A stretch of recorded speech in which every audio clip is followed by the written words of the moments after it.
ጤና ይስጥልን ተመልካቾቻችን ከኢትዮጵያ ቴሌቪዥን 7 ሰዓት ሆኖ የሰዓቱን ዜና ይዘን ቀርበናል።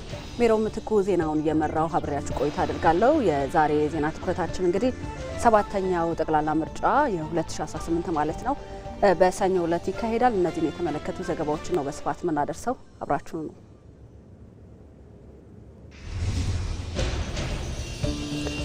አርዕስተ ዜናው ይቀርባል። ምርጫ የሉዓላዊነት መከበሪያና መንግስት መመስረቻ በመሆኑ በሰባተኛው ጠቅላላ ምርጫ ድምጽ ለመስጠት መዘጋጀታቸውን ነዋሪዎች ገለጹ።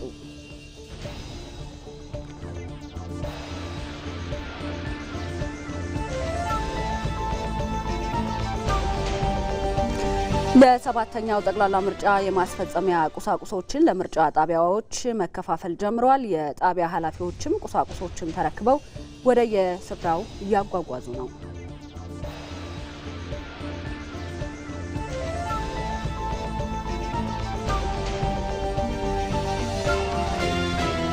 የአፍሪካ ህብረት ከፍተኛ የምርጫ ታዛቢዎች ቡድን በኢትዮጵያ የሚካሄደውን ሰባተኛውን ጠቅላላ ምርጫ ለመታዘብና ለመገምገም አዲስ አበባ መግባት ጀምረዋል።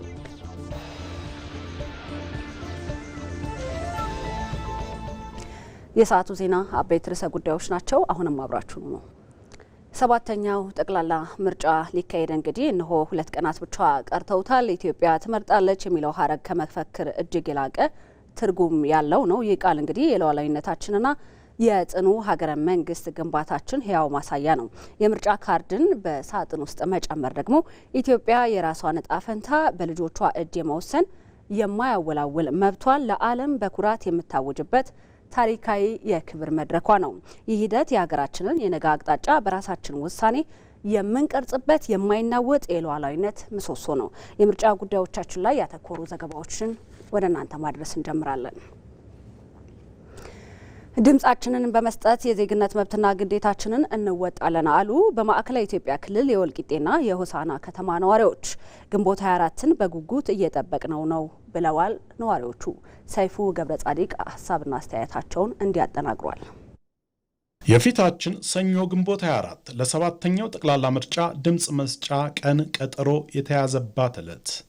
የዚህ ድል ተጠቃሚ የሚሆኑት ደግሞ በተቀመጠው የጊዜ ሰሌዳ የመራጭነት ካርዱን በእጃቸው ያስገቡት ብቻ ናቸው። በማዕከላዊ ኢትዮጵያ ክልል በወልቂጤ ከተማ ከኢቢሲ ጋር ቆይታ ያደረጉ ነዋሪዎች የወሰዱትን የምርጫ ካርድ በዕለቱ በመጠቀም ድምፅ በመስጠት የዜግነት መብትና ግዴታቸውን ለመወጣት ተዘጋጅተዋል። ካርድ ወስደናል። እቺ ካርድ ማለት ያው በሀገራዊ ዕጣ ፈንታ ላይ የመወሰን ነው። ያንን ለምንወስንበት ደግሞ ድምፅ ለመስጠት ያችን ቀን በጉጉት እየጠበቅን ነው። በ5 ዓመት አንድ የምናገኘው የምርጫ ስርዓት ነውና ሁላችንም ካርዱን በተገቢ መልኩ ወስደናል።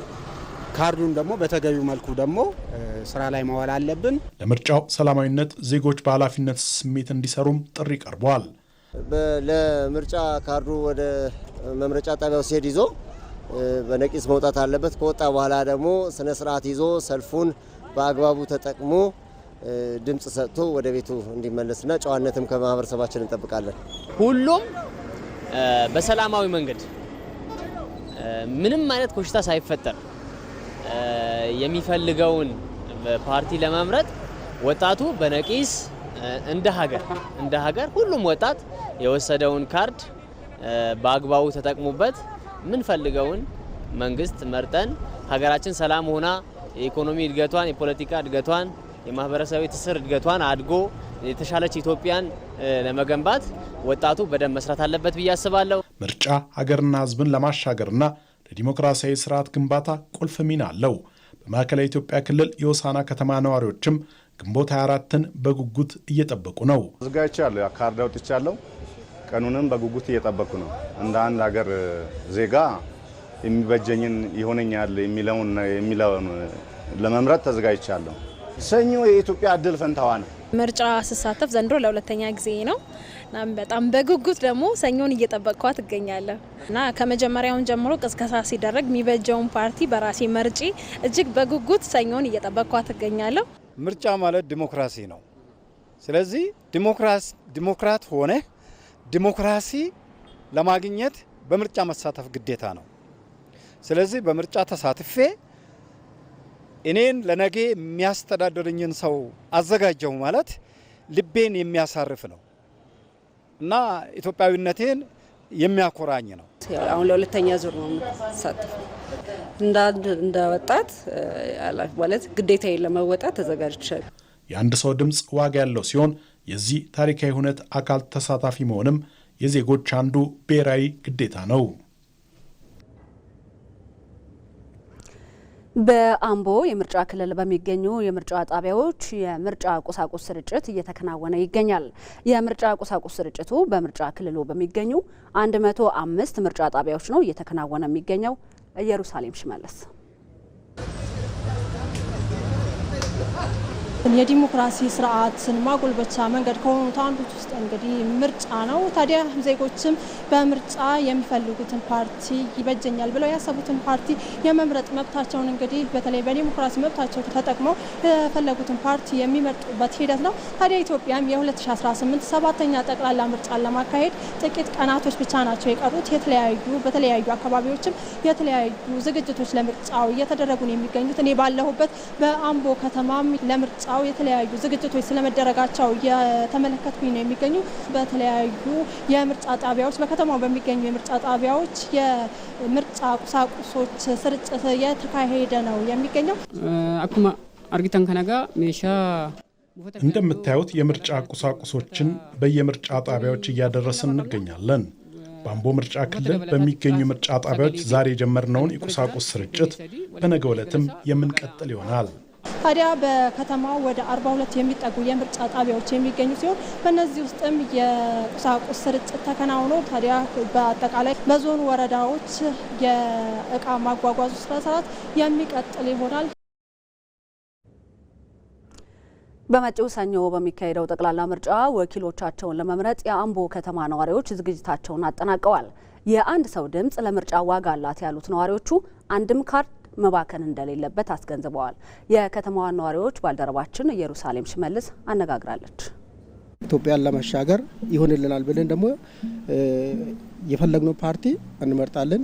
ፈጣሪ ደግሞ ይረዳናል። እንደ ተደረገው ቅስቀሳ እኔ ይሆንልኛል ያልኩትን ለመምረጥ ተዘጋጅቻለሁ። እንደ አንድ ኢትዮጵያዊነት ዜጋ ማለት ነው። እኔ እንደ ሀገሪቷ ዜጋ ካርዱ ወስጄ የምርጫ ቀኑን እየተጠባበቅኩኝ ይገኛሉ እና በቀኑም ደግሞ ልክ ጠዋት ከ12 ሰዓት ጀምሮ ሰዓቴን ጠብቄ እንደ ማንኛውም ዜጋ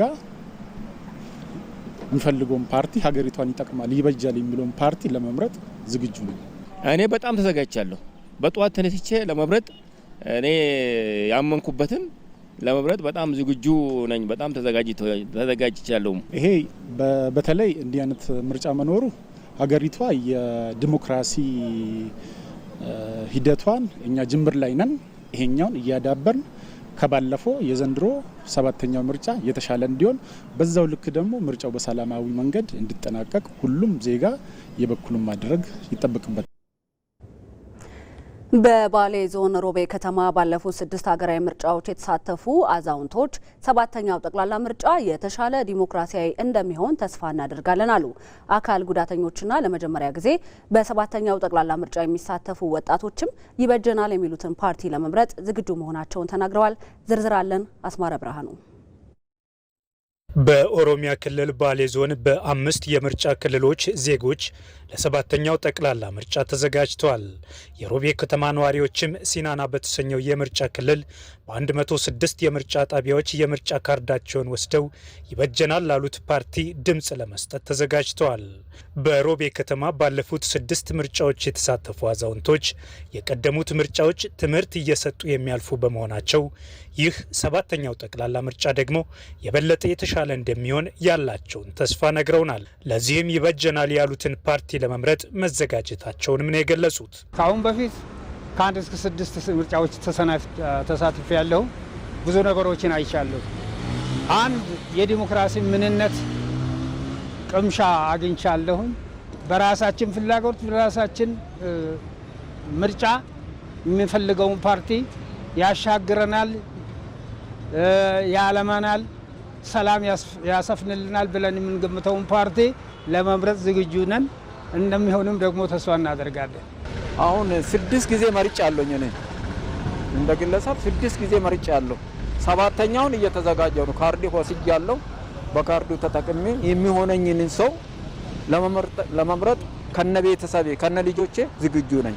ምርጫው አዛውንቶችን፣ አካል ጉዳተኞችንና ለመምረጥ መስፈርቱን የሚያሟሉ ዜጎችን ሁሉ ባሳተፈ መልኩ የሚካሄድ በመሆኑ በእድሜና በተለያዩ ምክንያቶች ባለፉት ሀገራዊ ምርጫዎች ያልተሳተፉ ወጣቶች በሰባተኛው ጠቅላላ ምርጫ የመሳተፍ እድል በማግኘታቸው ደስተኛ መሆናቸውን አንስተዋል። ሱዳንና የመን አካባቢ በስደት ስለቆየው የዚህ የመራጭነት የሀገራዊ ምርጫ ካርድ ወስጄ አገሬ ውስጥ ሆኜ ለመምረጥ እድል አላገኘውም። በዚህ ጊዜ ግን አገሬ ውስጥ ተመልሼ እንደ አንድ ወጣት እድል በማግኘቴ በጣም ደስ ብሎኛል፣ ደስታ ይሰማኛል። ለምን ይሆነኛል፣ ይሄ መንግስት አቃፊ ነው፣ አገር የሚያቅፍ ነው የሚለውን ከሚዲያ ከተለያዩ ትውቅና ራሳቸውን የሚያስተዋውቁበት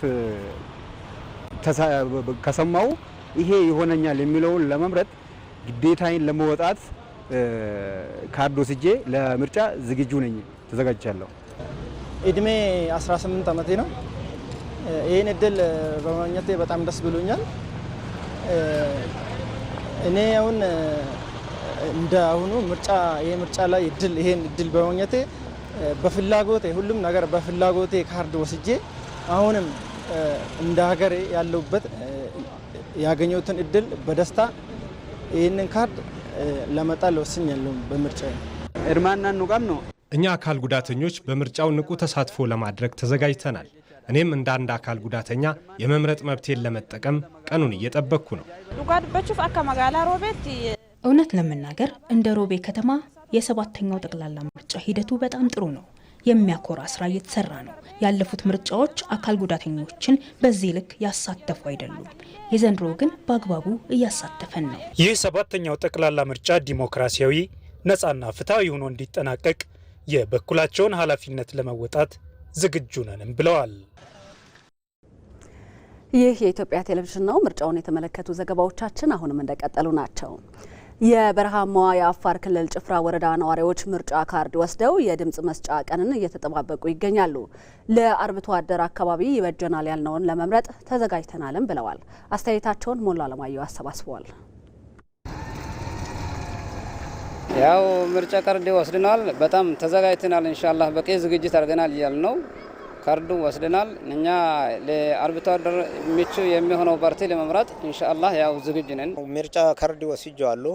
እኔ ብቻ ሳይሆን ባለሁበት ሰፈር አካባቢ በሙሉ ምርጫ ካርዳቸው በእጃቸው ይገኛል። ለዚሁም ዝግጁ ናቸው። ስለዚህ ይሄ ምርጫ አፋርን ብቻ ሳይሆን ሞላው የኢትዮጵያ ሕዝብ የሚመለከት በመሆኑ አስቻይ ሁኔታ ባለበት ሁኔታ ማንኛውም ኢትዮጵያዊ ወይም ማንኛውም አፋር ማህበረሰብ ተወላጅ በምርጫውን ቃን ካርድን ይዞ የሚፈልገውን የወሰነበትን ያመነበትን እንዲመርጡ ዝግጁ ናቸው። ምን መርጠው ጉዳይ ላይ ህብረተሰቡም እኔ ራሴ ተዘጋጅቻለሁ። እኔ ካና ልጆች ከ18 ዓመት በላይ የሆነ ልጆች የራስን ልጆች አዘጋጅቻለሁ ካና ባለቤቴ። ስለዚህ አሁን ከኔ ተነስቶ ደግሞ ሌላ ህብረተሰብ ልክ እንደኔ ደግሞ እንዲታተፍ አድርገናል። ስለዚህ ዝግጅት ላይ ነን። አሁን ጊዜው ቀርቧል። በቃ ሙቀናል። ስለዚህ አሁን ቶሎ ምርጫ ካለቀ በኋላ የሚመረጠው ድርጅት ቶሎ በልማት እንዲገባ ፍላጎት ብቻ ነው ያለ ነው። የአፍሪካ ህብረት ከፍተኛ የምርጫ ታዛቢዎች ቡድን በኢትዮጵያ የሚካሄደውን ሰባተኛውን ጠቅላላ ምርጫ ለመታዘብና ለመገምገም አዲስ አበባ መግባት ጀምረዋል። የአፍሪካ ህብረት ታዛቢ ቡድኑ መምጣት ኢትዮጵያ ለምታካሄደው ህዝባዊ ምርጫ በኢትዮጵያ ዲሞክራሲያዊ ባህል ላይ አዲስ ምዕራፍ የሚከፍት ነው። አለም ይልፉ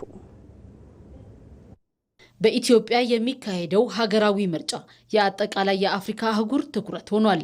ምርጫው በሀገሪቱ የፖለቲካ ጉዞ ላይ አዲስ ምዕራፍ ይከፍታል ተብሎ በሚጠበቅበት በዚህ ወቅት የምስራቅ አፍሪካ ታላቅ ሀገር በሆነችው ኢትዮጵያ የሚታየው ዴሞክራሲያዊ እንቅስቃሴ ለመላው አህጉሪቱ ትልቅ ትርጉም የሚሰጥ ነው። የአፍሪካ ህብረት የታዛቢዎች ቡድንን በመምራት አዲስ አበባ የሚገኙት የቀድሞው የኬንያ ፕሬዝዳንት ኡሁሩ ኬንያታ ይህ ምርጫ ለኢትዮጵያ ብቻ ሳይሆን ለአፍሪካ ያለውን ፋይዳ ዘርፈ ብዙና መልከ ግቡነቱ ላቅ ያለ ነው ይላሉ። election here is important not just for Ethiopia but እዚህ የሚካሄደው ምርጫ ለኢትዮጵያ ብቻ ሳይሆን ለመላው አፍሪካ ትልቅ ትርጉም አለው። በመሆኑ እኛ እዚህ በወንድሞቻችንና በእህቶቻችን መካከል በመገኘታችን እንዲሁም የምርጫውን የድምፅ አሰጣጥ ሂደት ለመታዘብ በመቻላችን ታላቅ ደስታ ይሰማናል። የኛ ጥሪ ኢትዮጵያውያን አስቀድመው በሚታወቁበት ሰላማዊ መንገድ ሂደቱን እንዲያስቀጥሉና ህዝቡም ምርጫውን በጥበብ እንዲያከናውን ነው። ይህም ለአህጉራችን መልካም ማሪያ እንደሚሆን ሙሉ እምነት አለን። የአፍሪካ ህብረት በአህጉሪቱ ዴሞክራሲን ለማስፈንና ሀገራት ከእርስ በርስ ተሞክሮ እንዲማሩ የሚያደርገውን ክትትልና ድጋፍ አጠናክሮ የመቀጠሉ ሂደት ኢትዮጵያ አብይ ማሳያ ነች። የምዕራባውያንን የፖለቲካ ስርዓትና የምርጫ ሞዴሎች በቀጥታ ከመገልበጥ ይልቅ አፍሪካውያን የራሳቸውን ነባራዊ ሁኔታ ያገናዘበ የዴሞክራሲ ስርዓት መገንባት ይገባቸዋል የሚሉት ኡሁሩ ኬንያታ ህብረቱ ለአፍሪካ ችግሮች አፍሪካዊ መፍትሄ ለማበጀት እየሰራ መሆኑን ጠቁመዋል። The African Union this is not just Ethiopia. የአፍሪካ ህብረት ይህን የሚያደርገው ለኢትዮጵያ ብቻ አይደለም። በአህጉሪቱ በሚካሄዱ የተለያዩ ምርጫዎች ላይ በመሳተፍና በመታዘብ ዴሞክራሲን ለማሳደግና እርስ በእርስ ለመማማር ጭምር ነው። ሀገራት ከተለያዩ ተሞክሮች በመነሳት ሐሳብ መለዋወጥ ይችላሉ።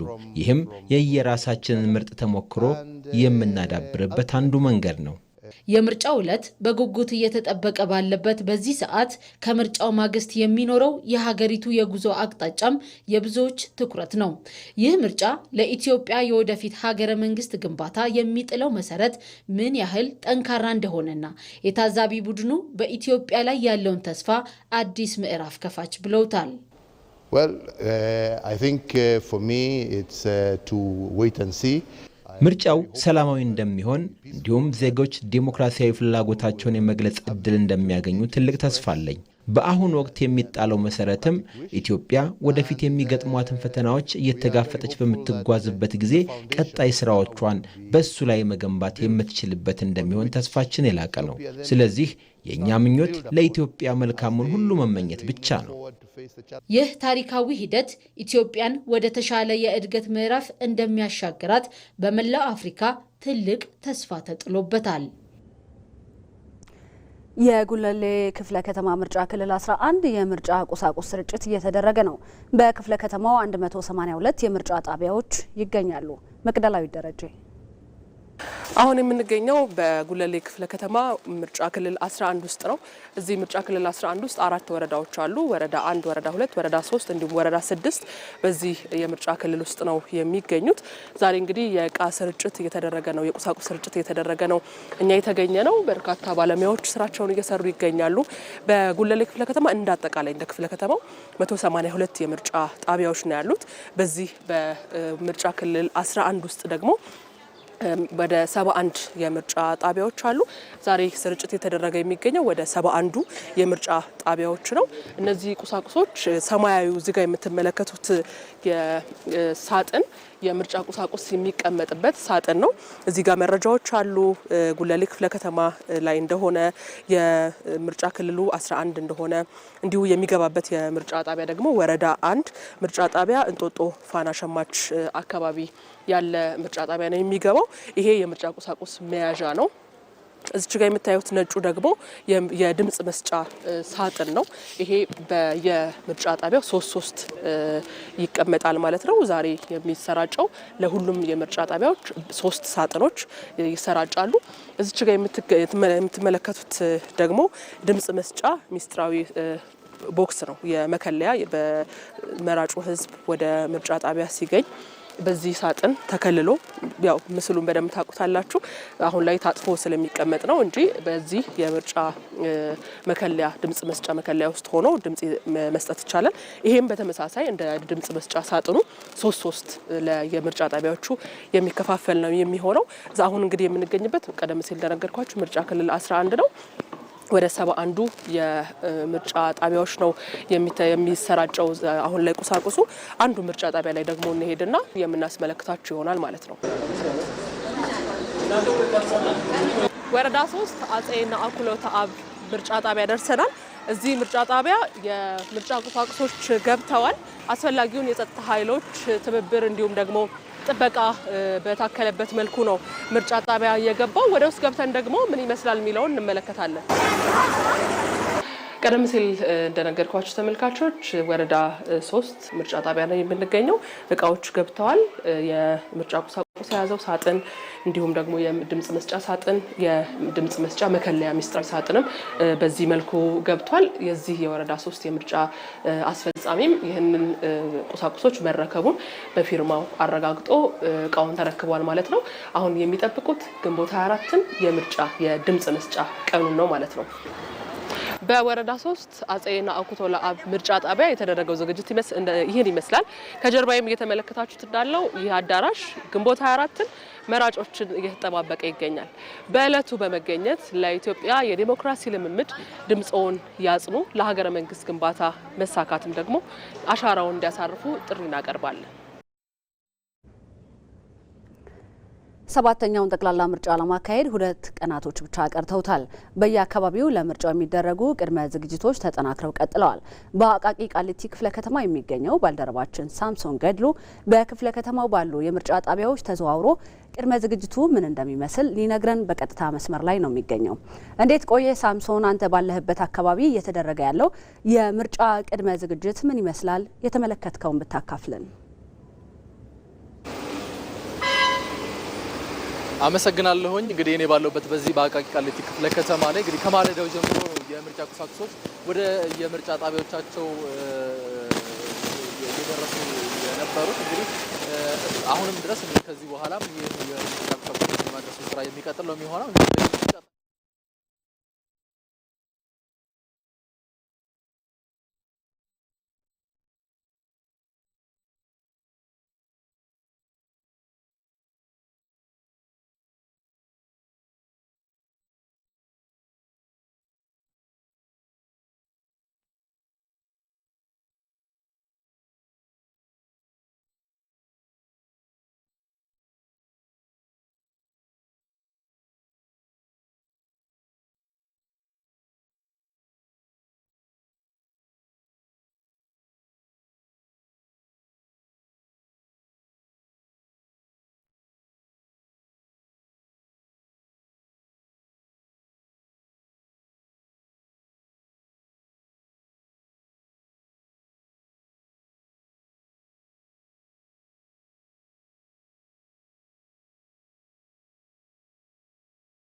እየጠበቁ እንዳሉ ጭምር አንስተዋል። እንግዲህ ይህ ሰባተኛው ጠቅላላ ምርጫ በተለይ ከፈጠረው ጉጉት ባሻገር ደግሞ በተለይ ትልቁ ለአንድ ሀገር የዲሞክራሲያዊ መሰረት መጣያና እንዲሁም ደግሞ ሀገረ መንግስት መስሪያም ጭምር ወይም ደግሞ መገንቢያም ጭምር ነውና ይህንን እውን ለማድረግ እንግዲህ ምርጫው ፍትሃዊ ዲሞክራሲያዊና ሁሉን ያማከልና አካታች ሆኖ እንዲጠናቀቅ ሁሉም የበኩሉን አስተዋጽኦ ለማድረግ ቃል የገባበትም እንደሆነ ለመስማት ችያለሁኝ። ከዚሁ አካባቢ ነዋሪዎች እንደነገሩኝ ከሆነ ይህንን አረጋግጠውልኛል። ከዛ ባሻገር እንግዲህ ቅድም ላነሳ እንደሞከርኩት የምርጫ ቁሳቁሶቹ ከማለዳው ጀምሮ በየምርጫ ጣቢያው ደርሰዋል፣ ተረክበዋል።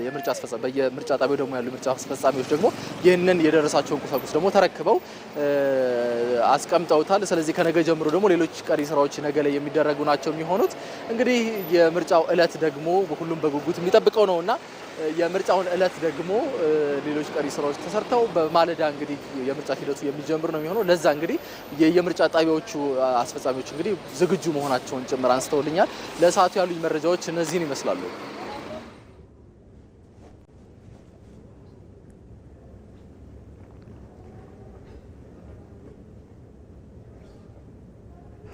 ሳምሶን ለመረጃዎች እጅግ በጣም አመሰግናለሁ። መልካም የስራ ጊዜ ይሆንልህ። እንቀጥላለን። ክቡራን ተመልካቾቻችን በአዲስ አበባ ዙሪያ ያሉ ሰፋፊ ከተሞች የሚገኙባት ሸገር ከተማ ሰኞ ለሚካሄደው ሰባተኛው ጠቅላላ ምርጫ አስፈላጊውን ቅድመ ዝግጅት እያደረገች ትገኛለች። በከተማዋ የሚገኙ ነዋሪዎችም ለምርጫው ተዘጋጅተዋል። በተለያዩ ክፍለ ከተሞች ቅኝት እያደረገች የምትገኘው ባልደረባችን ዛሃራ መሐመድን በቀጥታ መስመራችን ላይ አግኝተናታል። ዛሃራ እንዴት ቆይተሻል? አሁን በምትገኝበት አካባቢ ባደረግሽው ቅኝት የምርጫ አስፈጻሚዎችና የነዋሪዎችስ ዝግጅት ምን ይመስላል? አመሰግናለሁ ሜሮን። እንግዲህ ቀደም ሲል እንደገለጽሽው እኔ የምገኘው በኦሮሚያ ክልል ሸገር ከተማ ነው። የሸገር ከተማ እንግዲህ በቅርብ ጊዜ በ2015 ከ3 ዓመት በፊት ማለት ነው የተመሰረተች ከተማ ናት። የሸገር ከተማ እንግዲህ 12 በአዲስ አበባ ዙሪያ ያሉ ሰፋፊ ከተሞች ገላን፣ ሰበታ፣ ለገጣፎ፣ ቡራዩ የመሳሰሉ ከተሞችን እንግዲህ እያስተዳደረች የምትገኝና በቅርብ ጊዜ ደግሞ በፈጣን ለውጥ ውስጥ የምትገኝ ከተማ ናት። እንግዲህ የሸገር ከተማ ከኢኮኖሚ ማዕከልነቷን ባሻገርና ከለውጧን ባሻገር በርካቶች ደግሞ ለመኖሪያነት የሚመርጧት ከተማም እየሆነች መጥታለች። እንግዲህ 7ኛውን ጠቅላላ ምርጫ ቅድመ ዝግጅትን በተመለከተ በሸገር የተለያዩ ክፍለ ከተሞች ላይ ቅኝት እያደረግን ነው የምንገኘው። አሁን የምገኘው በለገጣፎ ክፍለ ከተማ ላይ ነው። በዚህ በለገጣፎ ክፍለ ከተማ እንግዲህ ከረፋድ ጀምሮ ቅኝት ሳደርግ ነበረ።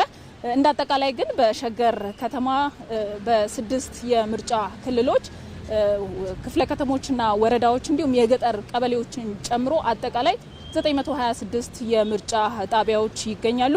በዚህ ባለውበት የለገጣፎ ክፍለ ከተማ ደግሞ 29 የምርጫ ጣቢያዎች እንዳሉ መረጃውን አግኝቻለሁ። ከረፋድ ጀምሮ እንግዲህ በዚህ በለገጣፎ ክፍለ ከተማ ባደረጉት ቅኝት በተለያዩ ወረዳዎች በቅርበት ካለው የምርጫ ክልል የምርጫ ቁሳቁሶች እየተረከቡና የምርጫ አስፈጻሚዎች ለምርጫው ዕለት ዝግጁ እያደረጉ እንደሆነ ተመልክቻለሁ። ከዛም ባለፈ እንግዲህ ነዋሪዎችን ለማነጋገር ሞክሬያለሁ። ሰኞ ለሚካሄደው ምርጫ አስፈላጊውን ዝግጅት አድርገው ቀኑን በጉጉት እየተጠባበቁ እንደሆነ ነግረውኛል። እንግዲህ ቀሪውን ቅኝት ደግሞ በሌሎች ዘገባዎቻችን ለተመልካቾች የምናደርስ ይሆናል። ወስን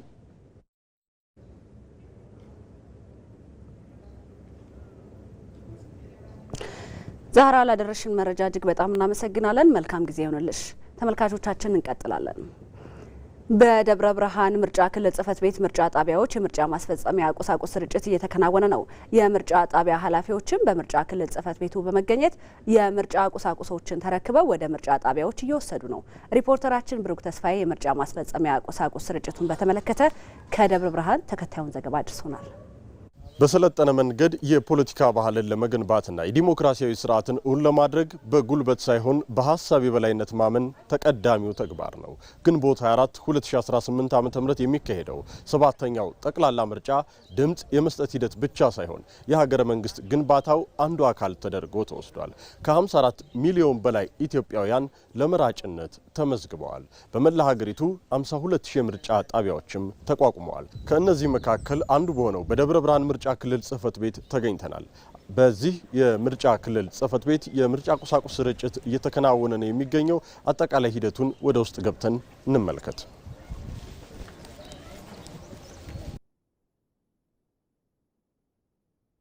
በደብረ ብርሃን ምርጫ ክልል 100 የምርጫ ጣቢያዎች አሉ። ከነዚህ በተጨማሪም 2 ንዑስ የምርጫ ጣቢያዎችም ይገኛሉ። ወደ እነዚህ የምርጫ ጣቢያዎች የምርጫ ማስፈጸሚያ ቁሳቁስ ስርጭት በምታዩት አኳኋን እየተከናወነ ይገኛል። የመራጮች ምዝገባ የተከናወነበት ሰነድ ለህዝብ ተወካዮች ምክር ቤትና ለክልል ምክር ቤት የድምጽ መስጫ ወረቀትና የድምጽ መስጫ ሳጥኖች፣ የሚስጥር ድምጽ መስጫ መከለያ ወይም ቦዝ፣ ውጤት ይፋ ማድረጊያ ቅጾችና ሌሎች አስፈላጊ ቁሳቁሶች ስርጭት እየተከናወነ ነው። ከዚህ በተጨማሪም ለምርጫ ታዛቢዎች ባጅ ስርጭት መደረጉን ያገኘነው መረጃ ያመላክታል። የየምርጫ ጣቢያ ኃላፊዎቹም በምርጫ ክልል ጽህፈት ቤቱ በመገኘት የምርጫ ቁሳቁሶችን ተረክበው ወደ ምርጫ ጣቢያቸው እየወሰዱ ይገኛሉ። ግንቦት 24 2018 ዓ.ም የሚካሄደውን 7ኛው ጠቅላላ ምርጫን በጉጉት እየጠበቁት መሆናቸውን እዚህ ደብረ ብርሃን ላይ ያነጋገርናቸው የመራጭነት ካርድ ያወጡ ነዋሪዎች ነግረውናል። ብሩክ ተስፋዬ በየጊዜው የሚኖሩ ምርጫ ነክ ዘገባዎችን ከደብረ ብርሃን አደርሳችኋለሁ። በጎንደር ከተማ ለ7ኛው ጠቅላላ ምርጫ አስፈላጊ የሆኑ ቁሳቁሶች እየተሰራጩ ነው። በከተማው 2 የምርጫ ክልሎች አሉ። ሰናይት ብርሃኔ 7ኛው ጠቅላላ ምርጫ ሊካሄድ 2 ቀናት ብቻ ቀርተውታል። እንግዲህ ለ7ኛው ጠቅላላ ምርጫ አስፈላጊ የሆኑ የምርጫ ቁሳቁሶች በተለያዩ አካባቢዎች እየተሰራጩ ይገኛሉ። ጎንደር ከተማ ነው የሚገኘው። በጎንደር ከተማ ለሚገኙ 2 የምርጫ ክልሎችም አስፈላጊ የተባሉ የምርጫ ቁሳቁሶች ስርጭት እየተደረገ ነው የሚገኘው። በጎንደር ከተማ 2 የምርጫ ክልሎች አለው። አንደኛው 107 የምርጫ ጣቢያ የሚሆን ሲሆን ሁለተኛው ደግሞ 133 የምርጫ ጣቢያዎች አሉት። በድምሩ በጎንደር ከተማ 240 የምርጫ ጣቢያዎች ይገኛሉ። ከዚህ ቀደም ለዞኖች የአስፈላጊ የሚባሉ የምርጫ ቁሳቁሶች ስርጭት ተደርጓል። ለማዕከላዊ ጎንደር፣ ለሰሜን ጎንደርና ለምዕራብ ጎንደር አስፈላጊ የሆኑ የምርጫ ቁሳቁሶች ያለፈው ሮብ ስርጭት ተደርጎባቸዋል። በባህር ዳር ከተማ የምርጫ ክልል የድምጽ መስጫ ቁሳቁስ ስርጭት እየተከናወነ ነው። በምርጫው ክልል 164 የምርጫ ጣቢያዎች መኖራቸው የተገለጸ ሲሆን የድምጽ መስጫ ቁሳቁሶችን ያለምንም መስተጓጎል የማሰራጨት ስራዎችም እየተከናወኑ ነው። ሳሙኤል ወርቃየው ከስፍራው ያደረሰን ዘገባ አለ። ግንቦት 24 ለሚካሄደው 7ኛው ጠቅላላ ምርጫ የተለያዩ ዝግጅቶች እየተደረጉ ይገኛሉ። ከዚህ ጋር እንግዲህ እንደምንመለከተውም የተለያዩ የምርጫ ጣቢያዎች ተወካዮች የተለያዩ ቁሳቁሶችን በመረከብ በዚህ መልኩ እንደምንመለከተውም ወደ ትራንስፖርት እየጫኑና በትራንስፖርት እያጓጓዙ ይገኛሉ። እንግዲህ እነዚህ የድምጽ መስጫ ቁሳቁሶች ወደ የምርጫ ጣቢያዎችም የማስተካከል ስራዎችም ከዛ በኋላ ይሰራሉ ተብሎ ነው እንግዲህ የሚጠብቀው። እንደ አጠቃላይ ስንመለከተው በባህር ዳር ከተማ የምርጫ ክልል የምርጫ ቁሳቁስ ወይም የድምጽ መስጫ ቁሳቁስ የማጓጓዙ ስራ በተሳለጠ ሁኔታ እየተከናወነ እንደሚገኝ ነው የተገለጸልን ማለት ነው። እንግዲህ ከዛ ባሻገርም እነዚህን የምርጫ ቁሳቁሶች ደህንነታቸውን ለማስጠበቅም የተለያዩ የጸጥታ አካላትም ጭምር በመታጀብም ጭምር የተለያዩ ምርጫ ጣቢያዎች ነው እየተንቀሳቀሱ የሚገኙት። እንግዲህ እነዚህ ምርጫ ቁሳቁሶች በየምርጫ ጣቢያዎቹ ዝግጁ ከሆኑ በኋላ እንግዲህ ግንቦት 24ን ሰኞ ዕለት ማለት ነው የእያንዳንዳችንን የኢትዮጵያውያን ዜጎችን አሻራና ድምጽ ይጠብቃሉ። በዚህ ዕለት ታዲያ ዜጎች በተለይ በድምጽ መስጫው ቀን በየምርጫ ጣቢያዎቹ በመገኘት የኢትዮጵያን የወደፊት ዕጣ ፈንታ የሚወስነውን መንግስት ለመምረጥ የነቃ ተሳትፎ ልናደርግ ይገባል ማለት ነው። በአዳማ የምርጫ ክልሎች የምርጫ ቁሳቁስ ስርጭት እየተደረገ ነው። ስርጭቱ 296 ለሚሆኑ የምርጫ ጣቢያዎች እየተደረገ የሚገኝ ሲሆን አብዛኞቹ የምርጫ ጣቢያዎች ቁሳቁሱን ተረክበው በምርጫ ጣቢያ አኑረዋል። ስርጭቱን ለማሳለጥ የምርጫ ቦርድ ከጸጥታ አካላት ጋር በቅንጅት እየሰራ ይገኛል። አዳና አቃቂ ግንብቹ የምርጫ ጣቢያዎችም በተመሳሳይ በምርጫ ቁሳቁስ ስርጭቱ ላይ የሚገኙ ሲሆን በአብዛኛው ቦታ ስርጭቱም ተጠናቋል። ስርጭቱ ዛሬ ሙሉ በሙሉ እንደሚጠናቀቅም ተመላክቷል። ፍሬዎት ረታ ተከታዩን ዘገባ ልካልናለች።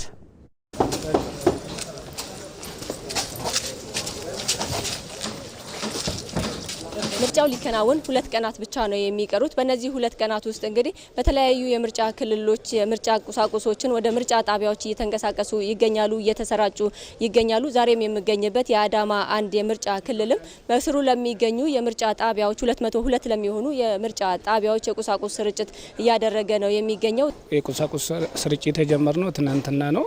ከዚህ በኋላ የምንጠበቀው ስርጭቱ ነው። ስርጭቱን ዛሬ እንጨርሳለን ብለን እናስባለን። አክቹአሊ እኛ ሎጂስቲክ ዝግጅት ስናደርግ የነበረው ቆይተናል። የሰላም ሁኔታም ከጸጥታ ኃይሎች ጋር እየሰራን ነው። ሎጂስቲክ ኦልሬዲ ተዘጋጅቷል። እቃም ቁሳቁሱም ወደ ምርጫ ጣቢያ እየተሰራጨ ነው። ስርጭቱ ካለቀ በኋላ እያንዳንዱ የምርጫ ጣቢያ ሰራተኛ መገኘቱን ማረጋገጥና ለምርጫ ቀን ዝግጁ መሆናቸውን ማረጋገጥ ነው። የምርጫ ቁሳቁስ አብዛኛው ሲልድ ናቸው፣ የታሸጉ ናቸው። በሌሎች አካባቢም እንግዲህ ተዘዋውረን የተመለከትኳቸው የምርጫ ክልሎችም ቁሳቁሶችን እያሰራጩ ነው የሚገኙት። ይህም የምርጫ ቦርድ ከሰላም አስከባሪዎች ወይም ደግሞ ከጸጥታ አካላት ጋር በመሆን እነዚህ ቁሳቁሶች በታለመላቸው ቦታዎች እንዲደርሱ የማድረግ ስራዎች እየተሰሩ ነው። ምርጫ እቃዎችን ለመውሰድ ነው የመጣሁት። ይህንን ደግሞ እንደ ወረዳችን ወደ 18 ምርጫ ንዑሶች አሉ። ለምርጫ የሚያስፈልጉትን ቁሳቁስ ሁሉንም ተረክቤ ያለኝን ሎጂስቲክ ይዤ መጥቼ ከፖሊስ ጋር ወደ ንዑሱ እያከፋፈልኩ ነው ያለሁት። አሁን ለኢቲቪ ለተጠናቀረው ዘገባ ፍሬ ህይወት ረታ ነኝ ከአዳማ።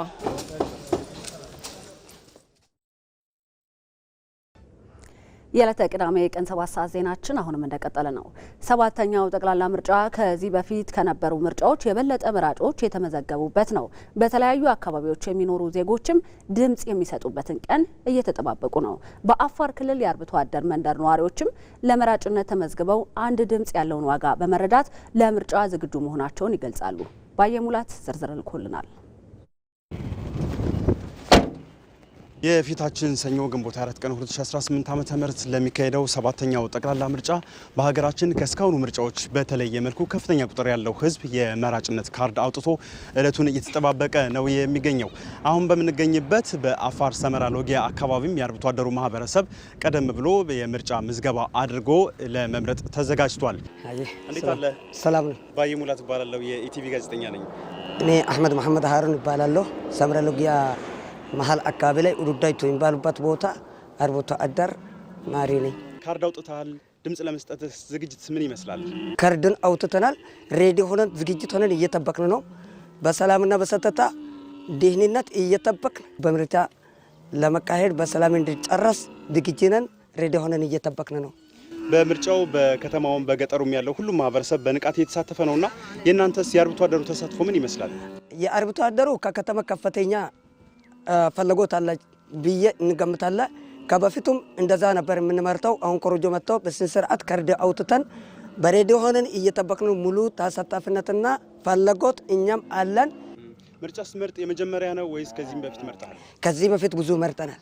እኛ አሁን ለኢትዮጵያ ያሉበት የተሻለ ለውጥ እናመጣለን የሚል በርቱን በፍላጎትና በትህትና እንመርጣለን። ሀገርም ደግሞ በእድገትና በኢኮኖሚም በአርብቶ አደርና በምርትነቱም እየጠበቅን ነው። የፈለግንበት በርቲ ለሀገሩ ጥሩ የሆነ በርቲ እንመርጣለን ብለን በጉጉት እንጠብቃለን። አመሰግናለሁ። ተመልካቾች በአፋር በሰመራና ሎጊያ አካባቢ በሚገኘው ኡዱዳይቱ በሚባለው የአርብቶ አደሩ መንደር ተገኝተን ነው ይህን ዘገባ ያደረስናችሁ። በዚህ አካባቢ አርብቶ አደሩ ለፊታችን ሰኞ ለሚካሄደው ምርጫ ዝግጅት እያደረጉ ነው የሚገኙት። ግንቦት 24 ዜጎች የመምረጥ መብታቸውን የሚያረጋግጡበት ታሪካዊ ዕለት ነው። በዚህ ታሪካዊ ዕለትም የምርጫ ካርድ የያዙ ዜጎች በዕለቱ የነቃ ተሳትፎ በማድረግ የኢትዮጵያን መጻኢ ዕድል ይወስናሉ ተብሎም ይጠበቃል። ከነዚህ የህብረተሰብ ክፍሎች መካከል አካል ጉዳተኞች ይሆነኛል፣ ይበጀኛል የሚሉትን ፓርቲ ለመምረጥም ተዘጋጅተዋል። ባልደረባችን ተስፋውን ደስታ ከባህር ዳር ከአንድ አካል ጉዳተኛ ጋር ቆይታ አድርጓል። ከራሱ አንደበት እንከታተለው።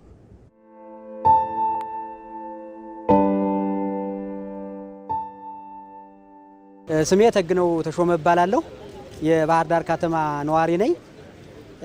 ስራዬም የመንግስት ሰራተኛ ነው። ምርጫ በጣም አስፈላጊ ነው ብዬ አስባለሁ። አንድ ምርጫ ተቀባይነት ያለው መንግስት ለመመስረት የተረጋጋ ሀገር እንዲኖር እና የዲሞክራሲ ልምምዳችን የጠነከረና የዳበረ እንዲሆን ምርጫ በጣም አስፈላጊ ነው። ካሁን በፊት 2 ምርጫዎችን ተሳትፌያለሁ።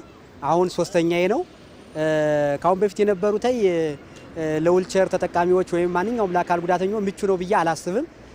እኔም በተሳተፍኩባቸው ጎንደርም ባህር ዳርም ትንሽ ቻሌንጅ ነበረ። መጀመሪያ ካርድ ለማውጣት እዛም ለመምረጥ ጣቢያው ራሱ አለመመቸቱ ትንሽ አስቸጋሪ ነው ብዬ ነው የማስበው። የባለፈው ከኢንፍራስትራክቸር አንጻርም ስታየው ማንኛውም የእንቅስቃሴ ጉዳተኛ ሊሆን ይችላል፣ ዊልቸር ተጠቃሚም፣ አይነ ስውራኖች ማንኛውም ተንቀሳቅሶ በቀላሉ ዶ የሚመርጥባቸው ቦታዎች ምቹ አልነበሩም እና አሁን ላይ ያለው ግን በጣም የተሻለ ነው ብዬ አስባለሁ። ምክንያቱም የመጀመሪያው ምርጫ ለማውጣት ዲጂታል ነው። አሁን በዲጂታል ሁሉም የሚቻለው ሁሉ እድሜውም ከ18 ዓመት በላይ የሆነ እንቅስቃሴ ጉዳተኛ፣ አይነ ስውራን ማንኛውም ጉዳተኞች የምርጫ ካርድ አውጥተዋል። እንደ አጋጣሚ ሆኖ እኔ ምቹ ሁኔታ ስለተፈጠረልኝና በሰፈሬም ስለነበረ ምርጫ ካርድ በአካል ቀርቤ ነው ያወጣሁት። የአካል ጉዳተኞችን መብት ያስጠብቃል። ማንኛውም የአካል ጉዳተኞችን አካቶ የሚሰራ ከሆነ ያንን ለመምረጥ ዝግጁ ነን። ከዚህ በተጨማሪም አንድ ፓርቲ ለሀገራችን ሰላም የሚያመጣ ሀገር የተረጋጋሽ እንድትሆን ሁሉን ህብረተሰብ በእኩል ዓይን በህገ መንግስቱ መሰረት ህግን አክብሮ የሚሰራ እና ማንኛውን ህብረተሰብ ነጻነት፣ ሰላም የሚሰጥ ሀገር ሉዓላዊነት የሚያስከብር ከሆነ እዛ ያንን ፓርቲ ለመምረጥ እኔም ሌሎችም የአካል ጉዳተኞች ዝግጁ ነን ብዬ አስባለሁ። አንድ ካርድ ዋጋ ስላላት ማንኛውም ህብረተሰብ ያወጣውን ካርድ በአግባቡ በሰዓቷና በጊዜው በእለቱ ተገንቶ ምርጫ መምረጥ አለበት። ማንኛውም ሰው የሚወክለውን ለሀገሩ የሚጠቅመውን ሀገር ዳር ድንበር ያስከብራል፣ ፖሊሲው የተሻለ ነው ብሎ የሚያምንበትን መንግስት ወይም ፓርቲ እንዲመርጥ በዚሁ አጋጣሚ ጥሬን አስተላልፋለሁ። በሶማሌ ክልል ሲቲ ዞን ሽንሌ ወረዳ እንገኛለን። ታሪክ በበኩሯ ኑሯት ኢንዱስትሪ በእድገት ያደመቃት ደብረ ብርሃን ከተማ ላይ ነን። አምቦ ከተማ ለሰባተኛው ጠቅላላ ምርጫ ዝግጅቷን እያጠናቀቀች ነው። ሰኞ ግንቦት 24 በሰባተኛው ጠቅላላ ምርጫ ከአርሶ አደሩ እስከ አርብቶ አደሩ ከከተማው እስከ ገጠሩ በርካታ ዜጎች አንድ ድምጽ ያላትን ዋጋ በመረዳት የምርጫውን ዕለት በጉጉት እየጠበቁ ነው። ፈጣን እንዲሁም ተከታታይነት ያላቸውን የተለያዩ የምርጫ መረጃዎችን ወደ እናንተ ማድረስ ይሆናል። የብርቱዎችና የኢንዱስትሪ መናኸሪያዋ ደብረ ብርሃን ከተማ የነገ ዕጣ ፈንታዋን ለመወሰን ሰባተኛው ጠቅላላ ምርጫ የሚካሄድበትን ግንቦት 24ን በታላቅ ተስፋ እየተጠባበቀች ነው። በደሴ ከተማ በሚገኙ የተለያዩ የምርጫ ጣቢያዎች በመዘዋወር ኢቢሲ ከዚህ ከአምቦ ምርጫውን የተመለከቱ ዘገባዎችን ወደ እናንተ ወደ ተመልካቾች የሚያደርስ ነው የሚሆነው። የኢትዮጵያ ብሮድካስቲንግ ኮርፖሬሽንን ምርጫችሁ ስላደረጋችሁ ታተርፋላችሁ። የበኩር ድምጽ የሆነው የኢትዮጵያ ብሮድካስቲንግ ኮርፖሬሽን ይህንን የህዝብ ሉዓላዊነትና የበሰለ ዲሞክራሲ ማረጋገጫ የሆነ ታሪካዊ ክስተት በቀጥታ ስርጭት ያደርሳችኋል። ይጠብቁ።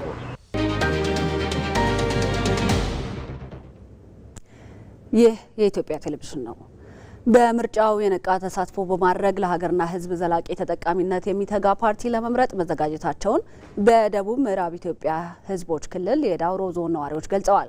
የዲሞክራሲ ስርዓተ ግንባታ ይበልጥ ለማጎልበት ሀገሪቱ እያከናወነች ያለው ተግባር ይበልጥ እንዲጎለብትም ዜጎች በምርጫው የነቃ ተሳትፎ ማድረግ እንደሚገባቸውም አብራርተዋል። የነዋሪዎቹን አስተያየት በስፍራው የሚገኘው ሪፖርተራችን ሰለሞን ባረና አድርሶናል። ተከታትለን ነው እንመለሳለን። ቀድሞ ማድረግ ያለብኝን ካርደን ወስጃለሁ። ካርደን መውሰድ ብቻ ሳይሆን ካርደን በጥንቃቄ ነው ያስቀመጥኩኝ። ከዛ በኋላም አሁን ደግሞ የነበሩ በተለያዩ ፓርቲዎች የራሳቸውን የቅስቀሳ ጊዜ ወስዶ ሲቀሰቅሱ ያሉትን ነገሮች በግልጽ ተከታትያለሁ። አገሬን ማሻገር የሚችል ለሀገሬ መልካም ነገር ማድረግ የሚችል ፓርቲ ለመምረጥ በጣም ዝግጁ ነኝ። ይመራኛል፣ አገሬን ያሻግራል የሚለውን ፓርቲ ለመምረጥ በጣም ዝግጁ ነኝ። ለምርጫው በምዝገባ ወቅት እንደ ማንኛውም ዜጋ ለመምረጥ ተመዝግቤ ያለው የተለያዩ ፓርቲዎች በአካባቢያችን በሰላማዊ ሰልፍ በተለያየ መልኩ ቅስቀሳ ሲያደርጉ ተከታትያለሁ። የመረጠውን ፓርቲ በዚህ ሰዓት ወስኛለሁ። ሰኞ ደርሶ የሚመራኝን ፓርቲ ለመምረጥ ዝግጅት ወስኛለሁ ማለት ነው። አገርን የሚያስተዳድር መሪ መምረጥ መታደል ነውና እንደ እድል ቆጥሬ ቀድሜ ካርድ ወስጃለሁ። ከካርድ ከወሰድኩ በኋላ ደግሞ እያንዳንዷን ቀን በጉጉት እየጠበቅኩ ነው ያለሁት። ስለዚህ ዝግጅቴ በጣም የተጠናከረ ነው። ቤተሰቦቼም እኔም ጓደኞቼም ጎረቤቶቼንም ጭምር እያነቃቃን እንዴት ነው እየተዘጋጀሽ ነው እየተባባልን በተስፋና በጉጉት እየጠበቅን እንገኛለን። ግንቦት 24 ላይ የሚካሄደውን ምርጫ የመራጮችን ምርጫ ለመምረጥ በወቅቱ ካርዱን በጊዜው ወስጃለሁ። አሁን ለዚህ አካባቢ ሊያሻግር ይችላል፣ መሰረተ ልማት ሊሰራ ይችላል፣ ህዝብን ሊመራ ይችላል ብዬ ያመንኩትን ፓርቲ ለመምረጥ ግንቦት 24 ላይ ለሚደረገው ምርጫ እጅግ በጣም ዝግጁ ነኝ። እኔ በበኩሌ ካርድ ከመውሰድ ጀምሮ ያለውን ጊዜ እንዴት እንደሆነ በራሴ ያው ከዚህም በፊትም አውቃለሁ። አሁንም ያለውንም ምርጫንም ደግሞ በትክክል በጊዜ በመውጣት በራሴ ለመምረጥ ዝግጁ ነኝ። የትኛውን እንደምመርጥ ራሴ አውቃለሁ። በጊዜ ለመምረጥና ድምፄን ለመስጠት ዝግጅቴን አጠናቅቄ እየጠበቅኩ ይገኛለሁ። ሁሉም ፖለቲካ ፓርቲዎች የሚያደርጉትን ክርክር እያየን ነበረ። ግን ምርጫችን የው የትኛው ነው የሚለውን ለመወሰን ለይለት ሰኞ ሰጠን። እኔ በግሌ ኢትዮጵያን አንድ አድርጎ ቀጣይ ተስፋ ያላት ሀገር እንድትሆን የሚያደርግ ፓርቲ የትኛው ነው የሚለውን እኛም ለመምረጥ ዝግጁ ነን ማለት ነው። በቤንሻንጉል ጉሙዝ ክልል የአሶሳ ከተማ ነዋሪዎች በምርጫው የነቃ ተሳትፎ ለማድረግ መዘጋጀታቸውን ገለጹ። የድምፅን ዋጋ በመረዳት በምርጫው ዕለትም ከጠዋቱ ጀምሮ በመውጣት ድምፃቸውን እንደሚሰጡ ለኢቢሲ ተናግረዋል። አስተያየታቸውን ሪፖርተራችን ነስረዲን ሐሚድ እንዲያሰባስቦታል። በ2018 ላይ ግንቦት 24 የሚደረገው ሀገር አቀፍ ምርጫ ላይ በምርጫ ምዝገባ ላይ በመጀመሪያ ደረጃ ምርጫ ካርድ የወሰድኩት እኔ ነኝ። እንደ ማንኛው ኢትዮጵያዊ የሚደረገው ማንኛው ምርጫዎችን የሚፈልገው ፓርቲ ለመምረጥ ዝግጁ ነኝ። እኔ ደግሞ በዚህ በሰባተኛ ሀገር አቀፍ ምርጫ ላይ በወሰድኩት ካርድ ግንቦት 24 ላይ ወጥቼ ለመምረጥ ዝግጁ ላይ ነኝ። ምርጫ ካርድ ወስደን ግንቦት 24 ቀን የሚመረጠውን ድምጽ መስጫ ቀን ትልቅ ጉጉት ሰላማዊ በሆነ መንገድ ድምጻችንን ለመስጠት በቂ ዝግጅት እያደረግን ነው። ግንቦት 24 ቀን በጉጉት እየጠበቀ ነው። የምርጫ ዝግጅት እንግዲህ ቀድሜ ካርድ ወስጃለሁ። ያዋጣኛል ይበጀኛል የሚለውን ለመምረጥ ደግሞ ያው ሰኞ በ24 ዝግጅቴን አጠናቅቄያለሁ ማለት ነው። ዜጎች ይሆነናል የሚሉትን የፖለቲካ ፓርቲ የሚመርጡበት እኔም ይበጀኛል ይሆነኛል የሚል በጧት ተነስቼ እጄ ድምጽ ሰጥቼ ወደ መደበኛ ስራዬ መመለስ ነው። በምርጫው የነቃ ተሳትፎ በማድረግ ለሀገርና ሕዝብ ዘላቂ ተጠቃሚነት የሚተጋ ፓርቲ ለመምረጥ መዘጋጀታቸውን በደቡብ ምዕራብ ኢትዮጵያ ሕዝቦች ክልል የዳውሮ ዞን ነዋሪዎች ገልጸዋል የሚለውን ቀደም ሲል ያቀረብነው ነው። ተመልካቾቻችን ይቅርታ እንጠይቃለን። ወደ ቀጣዩ ዜና አልፋለሁ። ምርጫ የሉዓላዊነት መከበሪያና ሕጋዊ መንግስት መመስረቻ በመሆኑ ድምጻቸውን ለመስጠት መዘጋጀታቸውን የየቡ ከተማ ነዋሪዎች ገለጹ። ልማትና ሰላምን የሚያጸና ፓርቲ ለመምረጥ ዝግጅት ጨርሰናል ሲሉ ለኢቲቪ ተናግረዋል። አቤል ሙልጌታ። ሰባተኛው ጠቅላላ ምርጫ ለማድረግ ኢትዮጵያ የተለያዩ ዝግጅቶችን እያደረገች ነው የምትገኘው። በጅማ ዞን ማና ወረዳ የቡ ከተማ ውስጥ እንገኛለንና በተለይም ሰባተኛውን ጠቅላላ ምርጫ ለማድረግ ዜጎች በምን መልኩ እየተዘጋጁ ነው የሚለውን ወደ እናንተ እናደርሳለን። ሀሳባቸውን እናደርሳቸዋለን። አብራችሁን ሁኑ። ለሀገራችን እጅግ በጣም አስፈላጊ ነው። እንደ ግልም እንደ አካባቢያችን እኛ ትልቅ የሆነ ዝግጅት አድርገናል። ህዝቡ በሰዓቱ ወጥቶ አስፈላጊውን ነገር አድርጎ መርጦ እንደገባም ዝግጅቱ ተጠናቋል። እኛ ካርድም ወስደናል። እዚህ አካባቢ ያለው የምርጫ ቅስቀሳ ሙሉ በሙሉ በቃ በጣም ደስ የሚል ነገር ነው። ብቻ እንደ ወጣቶችም ሆነ እንደ ትልቅ ሰዎች በጣም ደስ የሚል ነገር ነው ያለው እዚህ አካባቢ ማለት ነው። ካርዱን ወስጃለሁ። አሁን ደግሞ ለኢትዮጵያ ይበጃል፣ ለሀገሪቷ ሰላም፣ ለኢኮኖሚያ እድገት፣ ለምርጫ ዝግጁ የሚመርጠውንም አውቄ እየጠበቁ ነው ማለት ነው። ምርጫ ሀገራዊ ሉዓላዊነት የሚረጋገጥበትና አዲስ መንግስት የሚመሰረትበት በመሆኑ ለዚህም ሁሉም ዜጎች ደግሞ በምርጫው ላይ በትኩረት መሳተፍ እንደሚገባቸውም የከተማው ነዋሪዎች አንስተውልናል። መንግስት አልባ የሆኑ ሀገሮች ከጎረቤታችን መጥቀስም ይቻላል። በምን ደረጃ ላይ እንዳሉ በትምህርት፣ በልማት፣ በኢኮኖሚ ምን ላይ ደረጃ እንዳሉ እናውቃለን። እሱ እንዳይሆን እኛ ኢትዮጵያን የሚያስተዳድር መንግስት በዲሞክራሲ መንገድ ለመምረጥ ዝግጁ ነን ማለት ነው። ለሀገርም ሆነ ለህዝቡ አስፈላጊ ስለሆነ ሁሉም ሰው መሳተፍ አለበት ብዬ ነው የማስበው እንደኔ። ለኢኮኖሚ፣ ለፖለቲካም፣ ለሰላምም ምርጫ አስፈላጊ ነው። ስለዚህ ይሄን ምርጫ ህዝቡ በጣም በተስፋ ነው የሚጠብቀው። በከተማዋ የሚገኙ ነዋሪዎች እንግዲህ በመጪው ሰኞ በሀገር አቀፍ ምርጫው ለመሳተፍ ሁሉን አቀፍ ዝግጅት እያደረጉ መሆኑን ገልጸውልናል። ከዛም በተጨማሪ ምርጫዎች በሚደረጉባቸው የምርጫ ጣቢያዎች ላይም ዜጎች መምረጥ የሚችሉበትን ምቹ ሁኔታ የመፍጠር ስራዎችም እየተሰሩ መሆኑን ለመመልከት ችለናል። በተለይም ፀሐይና ዝናብ መከላከል የሚችሉ የተለያዩ መጠለያ ስፍራዎችም ይዘጋጁ መሆኑን እንደዚሁ ተመልክተናል። በአጠቃላይ እንግዲህ የምርጫው ዕለት ደግሞ በምርጫው ለመሳተፍ ዝግጅታቸውን ጨርሰዋል። ለኢቲቪ አቤል ሙሉጌታ ነኝ፣ ጅማ ዞን። የይርጋለምና ለታ ወንዶ ከተማ ነዋሪዎች በሰባተኛው ጠቅላላ ምርጫ ላይ በንቃት በመሳተፍ ዲሞክራሲያዊ መብታቸውን ለመጠቀም ተዘጋጅተዋል። ምርጫ ሀገርን የሚመራ ጠንካራ መንግስት የሚመሰረትበት ሂደት በመሆኑ የዜጎች ተሳትፎ ወሳኝ መሆኑንም ነዋሪዎቹ አሳስበዋል። ዘጋቢያችን አስረሳ ወጌሾ ተጨማሪ ዘገባን አድርሶናል። ሰባተኛው ጠቅላላ ምርጫ ግንቦት 24 ቀን 2018 ዓ.ም ይካሄዳል። እዚህ አሁን እኛ በምንገኝበት በሲዳማ ክልል የይርጋለም ከተማ ነዋሪዎችም የምርጫ ካርዳቸውን ወስደው ዕለተ ሰኞን በጉጉት እየተጠባበቁ መሆኑን ነግረውናል። የቀረቡ እጩ ተወዳዳሪዎች አሉ። መንግስት ለመመስረት ካርድን ወስጄ አሁን በዝግጅት ላይ ነኝ። ይሄ መምራት ይችላል፣ ይሄ ደግሞ ልማት ማስቀጠልም ይችላል የሚለውን እመርጣለሁ። በራሴ እኔን እንደራሴ ካርድ የትም እንዳይወርቅ የምፈልገውን ይሄ ይሆነኛል ብሎ የሚፈልገውን ወጥቶ መምረጥ አለበት። እኔ በበቂ ሁኔታ መረጃ አግኝቻለሁ። ለዚች ሀገር ይጠቅማታል የሚለውን ሀሳብ የያዘውን ተፎካካሪ መርጬ ለመምረጥ ተዘጋጅቼ ነው ያለሁት። በዲሞክራሲ አንድ ሀገር ለመምራት ምርጫ በጣም ወሳኝ ነው። ያለ ምርጫ የሚሆን ነገር የለም። በምርጫ ነው አንድን መንግስት ማሸጋገር የምንችለው። ሁሉ ነገር በሰላማዊ መንገድ ምርጫው ተካሂዶ ህዝብ የመረጠው ያሸነፈ አካል ስልጣኑን እንዲረከብና እችን ሀገር እንዲያስተዳድር ነው የምመኘው። በሲዳማ ክልል ለሰባተኛው ጠቅላላ ምርጫ የተደረገውን ዝግጅት በተመለከተ በከተሞች የምናደርገውን ቅኝት እንቀጥላለን።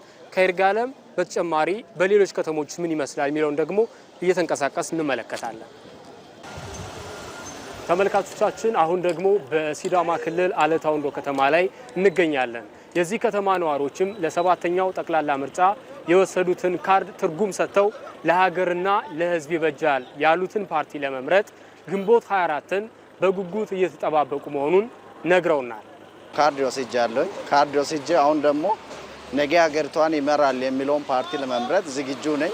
ከዛም አልፎ እንደ ወጣት በመሆን መጠን ይህ ምርጫ ሰላማዊና ዲሞክራሲያዊ እንዲሆን በሰላም እንዲጠናቀቅ የበኩሌን እየተወጣው እየጠበቅኩ ነው። ምርጫው ላይ ዝግጅት ጨርሰናል። ሰኞ ጠዋት ተነስተን ካርዳችን ይዘን የትኛው ይበጃል የትኛው ይሆናል ለምለው ልንመርጥ ተዘጋጅተናል። በ12 ሰዓት ተነስተን እስከ ምሽቱ 12 ሰዓት ለመጣል ህዝቡም ጓግቶ ይበጀኛል ያግዘኛል የሚለውን በዲሞክራሲያዊና በፍትሃዊ ለመምረጥ ሰው ተዘጋጅቶ ነው ያለው። የሀገሪቷን ሰላም ለማስፈን የሀገሪቷን ልማት ለማረጋገጥ ዘላቂ ልማትን ለማረጋገጥ ምርጫ ወሳኝነት አለው ማለት ነው። በግንቦት 24 ከ12 ሰዓት ጀምሮ ምርጫ ለመምረጥ ካርድ በወስደን ዝግጁ ነን ያለ ነው። ለሀገራችን ነው ውድድር፣ ለኢትዮጵያ ህዝብ ነው ውድድር። ይሄ የትኛው ይበጃል ለምለው በምርጫ እንድንለይ ተዘጋጅተናል። ሁሉም ኢትዮጵያዊ በየክልሉ በሀገራችን ውስጥ ያለው ሁሉ በነጻነት እንድመርጥና የፈለገውን እንድመርጥ ጥርን አስተላልፋለሁ። በሲዳማ ክልል በሰባተኛው ጠቅላላ ምርጫ ላይ በ19 የምርጫ ክልሎች 18 የፖለቲካ ፓርቲዎች ይወዳደራሉ። ግንቦት 24 2018 ዓ.ም የክልሉ ነዋሪዎች በነቂስ ወጥተው ድምጻቸውን ለመስጠት ተዘጋጅተዋል።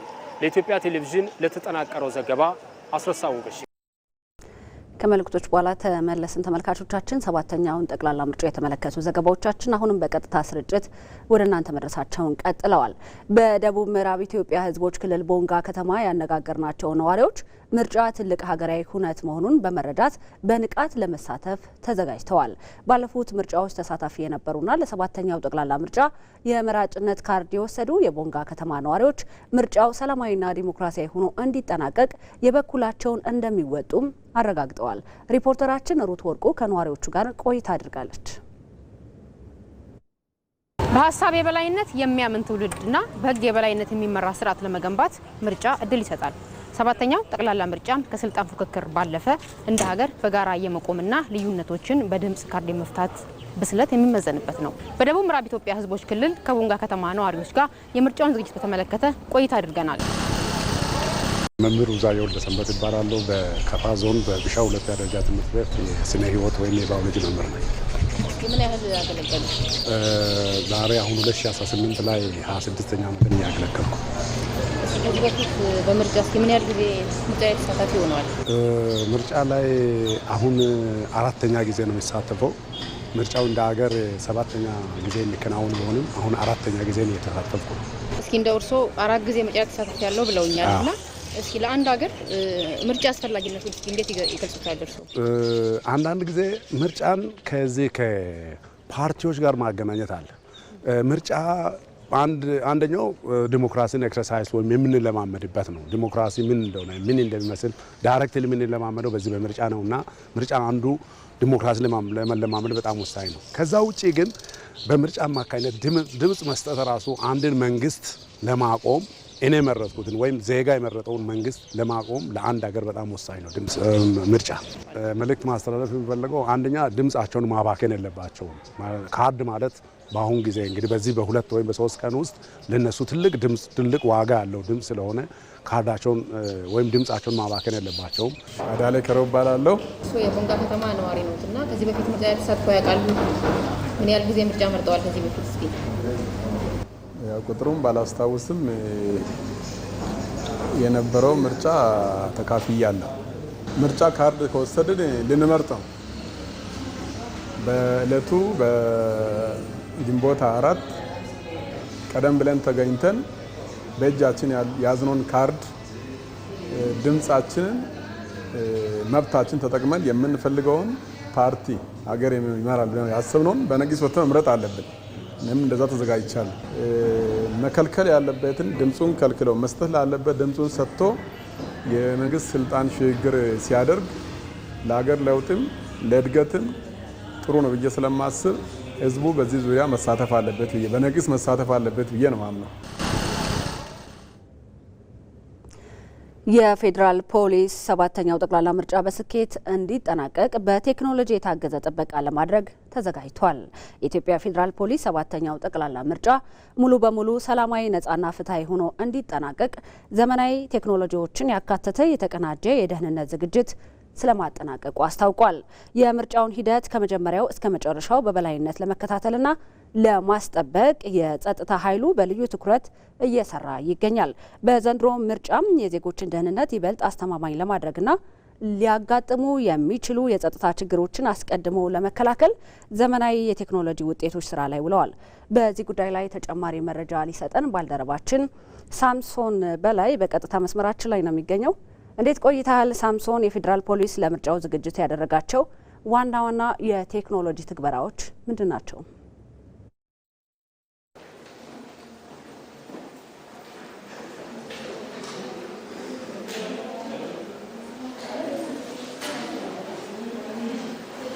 እሺ እጅግ አድርጌ አመሰግናለሁ። እንግዲህ 7ኛው ጠቅላላው ምርጫ በሀገር አቀፍ ደረጃ እንግዲህ የፊታችን ሰኞ እንደሚደረግ ይታወቃል።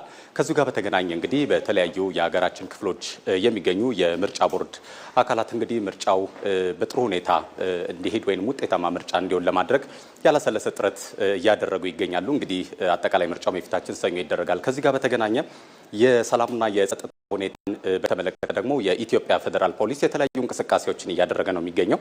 እንግዲህ በዋናነት የፌዴራል ፖሊስ ካደረጋቸው ተግባራት መካከል ወይንም ሲቲዝን ኢንጌጅመንት የተሰኘ አዲስ መተግበሪያ ይፋ በማድረግ ሁሉንም በሀገሪቱ የሚገኙ የምርጫ ጣቢያዎችን በሙሉ መቆጣጠር የሚያስችል ቴክኖሎጂ ይፋ አድርጎ እንግዲህ በየአካባቢው የሚደረገው ምርጫ ፍጹም ሰላማዊና ፍትሐዊ እንዲሆን ሰፊ እንቅስቃሴ እያደረገ ነው የሚገኘው። እንግዲህ ይህ ይፋ የተደረገው ሲቲዝን ኢንጌጅመንት የተባለው መተግበሪያ ዘርፈ ብዙ ተግባራትን የሚያከናውን እንደሆነም እንግዲህ በዚሁ በጉብኝት ወቅት ተገልጿል። ከነዛ መካከል የቀጥታ ስርጭት ምርጫው የሚካሄድባቸው ቦታዎች ያሉ እያንዳንዱ እንቅስቃሴዎችን የቀጥታ ስርጭት የሚያደርግ የሬዲዮ መገናኛ የሚያደርግ እንዲሁም ለማህበረሰቡም ጥቆማ መስጠት የሚቻልበትን እድልም የሚፈጥር መሆኑ ተገልጿል። እንግዲህ ይህ መተግበሪያ በሀገር ልጆች በሀገር በቀል እውቀት ተግባራዊ የተደረገ ሲሆን በየትኛውም የሀገሪቱ ክፍሎች ላይ የሚገኝ የምርጫ እንቅስቃሴ ፍጹም ሰላማዊ ከዚህ በፊት ካልነበረበት የቴክኖሎጂ ደረጃ ከፍ በማድረግ የጸጥታ ሁኔታ በተለየ መንገድ ተግባራዊ እንዲደረግና ክትትልና ቁጥጥር እንዲደረግበት ዜጎችን በነጻነት የምርጫ ሂደቱ ላይ እንዲሳተፉ እድል ለመክፈት እንግዲህ ተግባራዊ የተደረገ ነው። በእያንዳንዱ ክፍል እንግዲህ የተለያዩ ስራዎች የሚሰሩባቸው ክፍሎች አሉ። ከዚሁ መተግበሪያ ጋር በተገናኘ እንግዲህ 24/7 እንደሚሰራ የተገለጸው ይህ መተግበሪያ የተለያዩ ባለሙያዎች በቦታው ላይ ተቀምጠው እንግዲህ በጥንቃቄ ክትትል የሚያደርጉበት መሆኑ ተገልጿል። በነገራችን ላይ እንደዚህ አይነት መተግበሪያ በኢትዮጵያ ለመጀመሪያ ጊዜ ይፋ ከመደረጉ ጎን ለጎን ከዚህ በፊት የነበሩ አካሄዶች ይሄ ማኑዋል የምንለው ወይንም ደግሞ በተዘዋዋሪ ይደረጉ የነበሩ እንቅስቃሴዎችን አሁን ፍጹም ቴክኖሎጂ መር በሆነና እንደዚሁም ደግሞ በቦታው ላይ በቀጥታ ያሉ እንቅስቃሴዎችን ከማየትና ከመቆጣጠር ጋር በተገናኘ ሰፊ ውጤት የሚያስገኝ እንደሆነ ተገልጿል። በነገራችን ላይ ይህ ይፋ የተደረገው ቴክኖሎጂ ዘርፈ ብዙ አገልግሎቶች አሉት። አሁን እዚህ የፌዴራል ፖሊስ ዋና መስሪያ ቤት ዋና መቆጣጠሪያውን ያደረገው ይህ ቴክኖሎጂ በተለያዩ የሀገሪቱ አካባቢዎች ላይ የሚደረጉ ማንኛውም አይነት የወንጀል እንቅስቃሴዎች ካሉ በቀጥታና በፍጥነት ያንን ወንጀል ለማወቅ የሚያስችል እንዲሁም ደግሞ እዛው አካባቢ የሚገኙ የፖሊስ አባላትን መረጃው ደርሷቸው ያንን ወንጀለኛ ወይንም ተጠርጣሪ በዛው ፍጥነት በቁጥጥር ስር መዋል የሚችሉበት እድልን የፈጠረ እንደሆነ ተገልጿል። ከዛ በተገናኘም በአጠቃላይ ምርጫው ሰላማዊና ፍትሐዊ እንዲሆን ደግሞ በሌሎችም ዘርፎች ከዚህ በፊት ፌዴራል ፖሊስ ያደርጋቸው የነበሩ እንቅስቃሴዎችንም እንደዚሁ በማጠናከር ለምርጫው ዝግጁ መሆኑን ገልጿል። 7ኛው ጠቅላላ ምርጫ ሲደረግ ደግሞ ፍጹም ሰላማዊና በተረጋጋ መንገድ ምርጫው እንዲከናወን ከማድረግ አንጻርም እንግዲህ ሰፊ ስራ ለመስራት ታቅዶ ቴክኖሎጂዎችን በማበልጸግ ወደ ስራ ተገብቷል። ከምርጫው ቀን ካለቀ በኋላ እንግዲህ በማግስቱም በሚኖሩ ቀናቶች የሚኖሩ እንቅስቃሴዎችም ፍጹም ሰላማዊና ህብረተሰቡ ኑሮውን እንደተለመደው በተረጋጋ ሁኔታ መቀጠል የሚያስችለውን እድል ከመፍጠር አንጻር እንግዲህ ሰፊ ሚና የሚጫወት የቴክኖሎጂ እንቅስቃሴ እንደሆነ ተገልጿል። እንግዲህ እነዚህ ቴክኖሎጂዎችን በማሳደግ ረገድ ፌዴራል ፖሊስ ከዚህ በፊት ተግባራዊ ያደረገ ያደረጋቸው በጣም በርካታ ህብረተሰቡ ሊገለገልባቸው የሚችሉ እድሎች እንደነበሩ ተገልጿል። ያው ከነሱ መካከል ለማስታወስ ያህል የስማርት ፖሊስ ስቴሽን የሚባለውን አንድ ማንሳት እንችላለን። ከዛ በኋላም እንግዲህ አዳዲስ ቴክኖሎጂዎችን በማበረከት ብሎም ደግሞ በመሳሪያም በቴክኖሎጂም ራሱን በማደራጀት እየተከናወኑ የሚገኙ ተግባራት እንግዲህ ፌዴራል ፖሊስ የሀገሪቷን የነዋሪዎቹን የሰላም ደህንነት ሁኔታ በማረጋገጥ ረገድ ከሚጠበቅበት በላይ እንግዲህ እንቅስቃሴዎች እያደረገ መሆኑን ለማወቅ ችለናል። አመሰግናለሁ ሳምሶን፣ መልካም ጊዜ ይሆንልህ። ተመልካቾቻችን 7ኛው ጠቅላላ ምርጫ ላይ ትኩረቱን ያደረገው የ7 ሰዓት ዜናችን በዚሁ ተጠናቋል። በቀጣይ ደቂቃ የስፖርት ዘገባ ወደ እናንተ ይደርሳል። በያላችሁበት መልካም ቀን